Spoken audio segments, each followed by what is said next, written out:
So every new calendar year, CRA announces what the mileage rate is for the current tax year.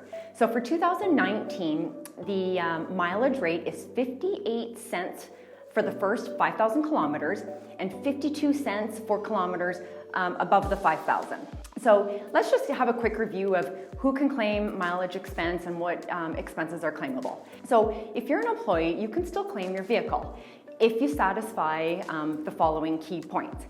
You have to be required to work away from the employer's place of employment. You also have to be required to use your own vehicle. You have to not have received a non-taxable vehicle allowance, and your employer has to fill out a T2200, which is a condition of employment. And so if you satisfy those 4 things, you can claim your vehicle. Now, some of the expenses that you can claim are fuel, maintenance, which includes like repairs and oil changes.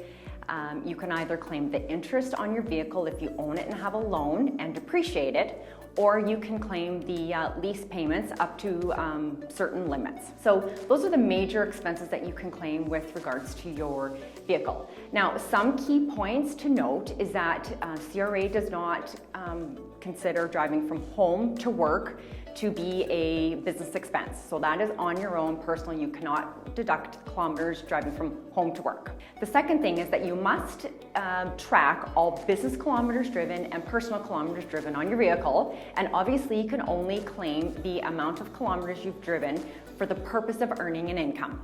The last thing though is if you are receiving a non-taxable allowance, but you can prove that the amount is not enough and that the cost of you driving is much, much higher, you can also decide to include that non-taxable amount in income and then also deduct all the expenses that you are incurring on your vehicle for business use.